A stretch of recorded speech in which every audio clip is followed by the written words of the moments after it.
Today I am super excited to be here with Michael and his beautiful Camaro ZL1. Hopefully by the end of this video it'll help you decide whether you should or should not buy one of these for yourself. So all I know is this is a Camaro ZL1, so can you tell me a bit about how it's spec'd and if there's anything that makes this different from any other ZL1? When I was looking for this car specifically, it was either between this gray or the blue that the Camaro or that Chevy has for the ZL1. I ended up going with this over the blue and over the black too, just because the accents. Every other piece it's very dirty right now, so you can't really see it. But the bottom trim and the splitter in the front pop a little bit more when it's clean. It was super important to me to find one with the carbon fiber exposed.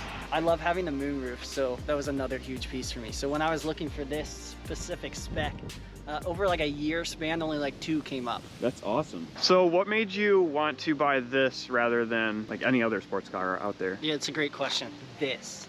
Look how aggressive that is.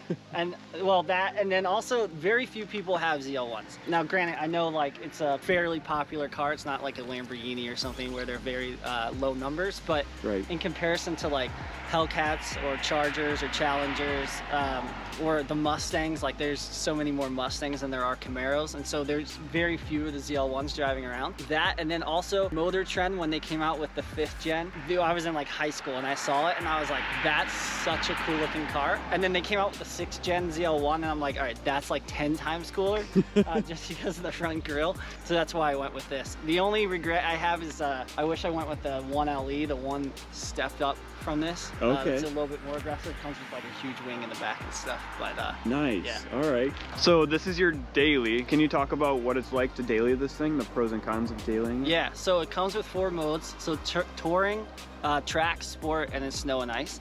I have all season tires on it. I know that's gonna like really offend the purists that love using this just as a track car, but I have it as my daily and I love it. Touring is great for like long distance driving. It literally just kind of feels like a Honda Civic at that point with just a lot more power. Yeah. It's quiet, super smooth, softens the suspension. And then track and sport are basically the same thing. It's just track stiffens the suspension, the steering up a bit. And you can definitely know this when you're going a lot faster around the turns and stuff. And then snow and ice, like I think I've used it once. Yeah, it's funny they even put that in there. I know, but honestly, it's a great daily. It's got plenty of trunk space. My kids fit in the back seats with full car seats and everything. That's awesome. Yeah. About how much power does this actually have stock? So stock, it has 650 horsepower. That's awesome. And it's supercharged, so it's got the nice supercharger whine. Yep, supercharged V8, LT4, so it's out of the Corvette. Originally, I thought about the SS version, which is a V8 without the supercharger on it, but you know, if you're gonna do it, you might as well just go full on and get the real deal.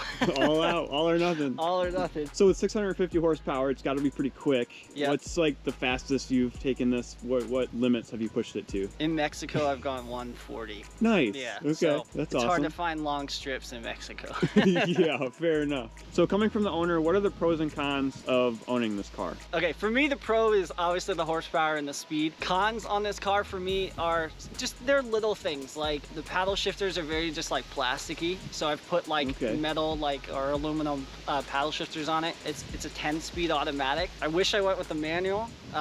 My car before this was a Volvo S60, so jumping, and it was an automatic, so jumping up to like a manual, I was like, oh my god, I don't know if I can handle that. Yeah, fair enough. Yeah. So now that I've been with this for like 2 or 3 years, I wish I went manual. And then the con in that aspect is just it's a 10-speed, so it's just like the gears are like just crazy. It's not like a normal 6-speed. Sure, that makes sense. With the whole car, if you had to choose one thing that's your favorite, what would that be? My favorite thing is just the overall look. I know that's like more than one thing, but like, and if I want specific on that, I'd say the front grille just looks super aggressive. So that's my favorite thing. Is like, it always makes me, no matter where I go, like whether I'm going to the gym or the grocery store, park it and like turn back and look at it, because it's just like, just like sick. It is, it looks awesome. If you had to pick one thing that's your least favorite about the whole car, what would that be? Probably like the visibility out of it. It doesn't bother me too much because I just try to keep aware, but you have to definitely like turn your head and stuff. Like you can't see anything. Like the back, right and left, like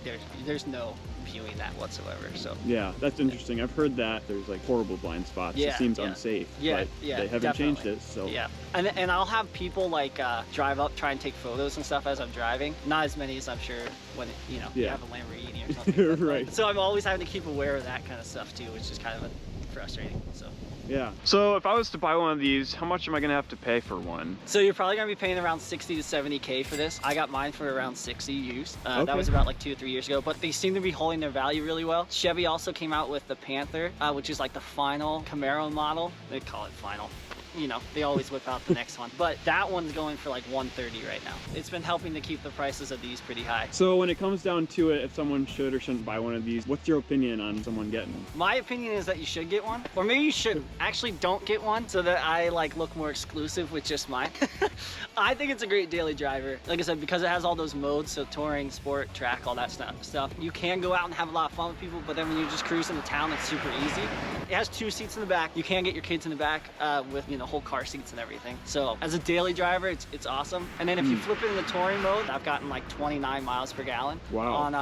On the long trips. But if you're driving it spiritedly in Mexico, I get like 8 to 9 miles per gallon. Should we go drive it spiritedly in Mexico? Let's do it. All right, let's go.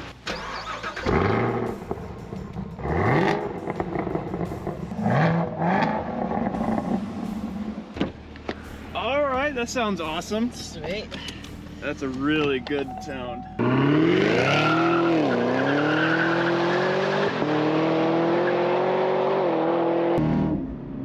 Woo. Dang.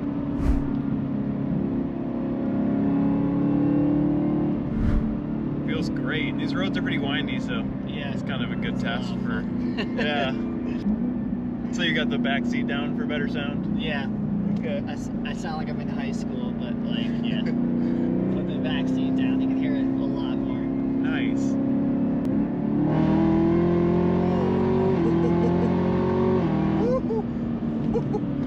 Oh, dang.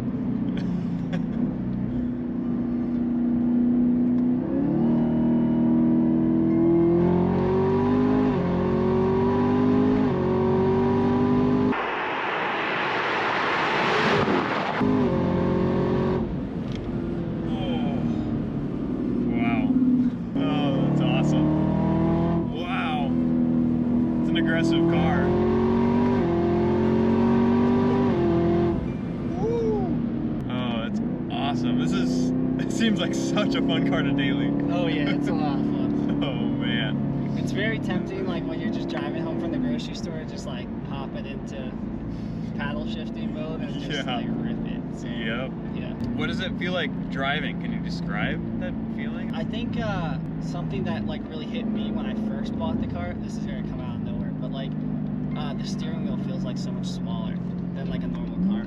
Okay. Yeah. And then the whole Alcantara feel to it is great. And you feel like you're in a rocket ship basically. Oh yeah. You're just kind of sitting low, like, and it's like poised and ready to go. So yeah. Yeah.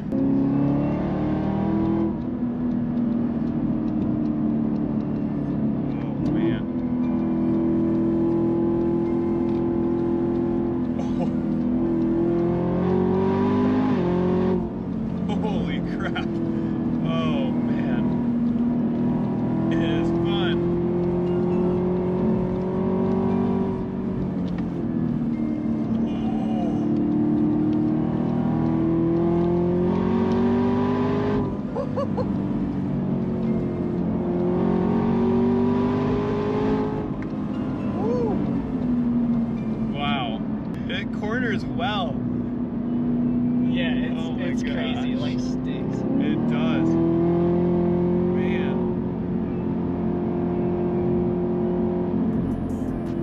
Wow. It's a roller coaster to ride in, that's for sure. It's a roller coaster to drive too. Yeah, I believe it. Oh my gosh. Oh my goodness. You have to be careful. Does it break loose, or it doesn't really? It seems like it's doing amazing. No, I've had it break loose a couple times when the tires are cold, but other than that, no. Like, I mean, people compare these to a Hellcat quite a bit, and it's way different. Yeah, like, I wouldn't. The Hellcats are really good at going in a straight line, but like these are sports cars. Yeah. You know, that's what it is at this point. Yeah. Hellcats are still muscle cars. You know. Yep. These are like. Hellcats can't do that. No, you know, nowhere close to that. At all. So, That's awesome. Yeah, it's a lot of fun. Have you ever been driving and you just see a beautiful spot where you have to pull over and take some pictures of your car? Yeah, that happened. Dang, yeah, this looks cool. Please don't forget to smash that like button to really help me out, and subscribe for a brand new video every week. How would you compare this to GT500? Or like, is there a reason you didn't go with that? I'm sure you compared the two. Yeah, I think like I said, it really came down to the fact that I saw that cover on the Motor Trend thing. So the Motor Trend magazine had the Camaro on it. Oh yeah. So there's that. The other thing too is I just like a couple of my buddies had Mustangs. Like everyone where I used to live had Mustangs and stuff, and like no one had like a ZL1. So I was like, oh yeah. That's it. Yep. Plus I feel like these look cooler. Maybe that's just super aggressive. Yeah, I love. Oh yeah, the aggressive look is like why I love it. And there's very few cars out there where I'm like, you don't have to mod it to make it look good. Yeah. So. Yeah. That's awesome.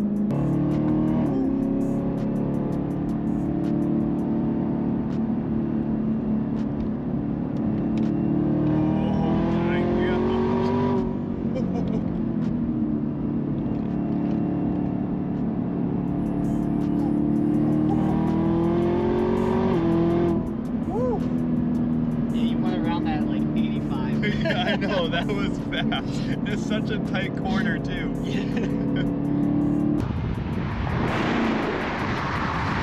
Yeah, I think that's kind of cool. You can see it with your phone probably. It has a heads-up display here. Oh, okay. So I'm able to like see the speedometer like on the windscreen. That's awesome. Yeah.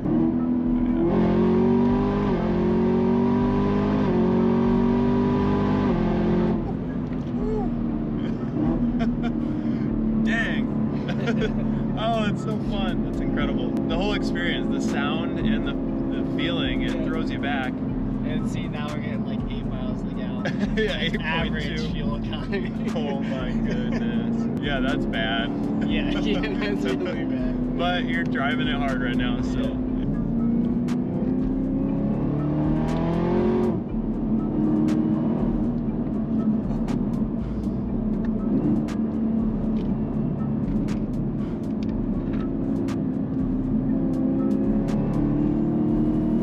Oh my goodness. That's such a tight corner. It just hugged it. It was silent here. I was like, low-key, it was like a terrifying feeling. But you did it and it was awesome. What's crazy though is like I cut back a bit. Like I could have done like another like 10 to 20 miles per hour on that. Oh, I can imagine this doesn't get old. Yeah.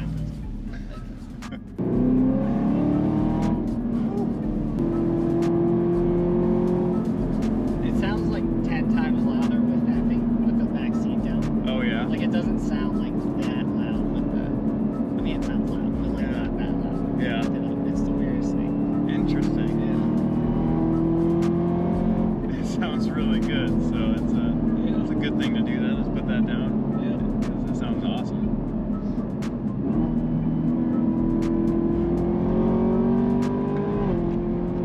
Holy crap. Woo! Yeah, I'd buy one. Yeah, they're a lot of fun. Holy crap. Dang. That sounds really good. You're more of a cornering guy than a straight line I guy? like the straight lines. I don't mind it. I just I used to race go-karts in high school. Oh really? Yeah, so I'm just like Yep. So my goal would be to get back into racing somehow. That'd be awesome.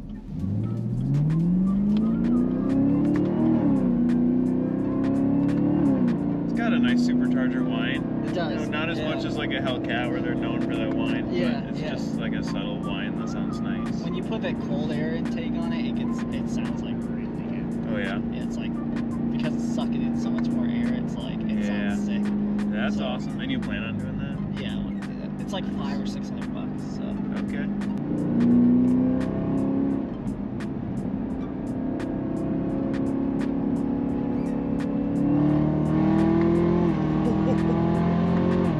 Oh yeah.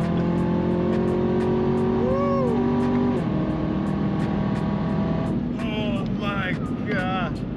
Yeah. It actually felt a lot slower than it was. It did, yeah, we were flying. It's a really comfortable car. Thanks. Yeah, it's really comfortable. Like for a sports car, you could just drive across country with this. Oh, I drove it from Delaware 12 hours or 13 hours straight to up here. Oh my goodness. And that's when I got like the 29 miles per gallon. And it was great. Well, thank you. I appreciate it. Very welcome. That was awesome. Yeah, thanks for taking time. If you made it this far in the video, please smash that like button and subscribe. And if you like what you just watched, you're definitely going to want to click on this video next.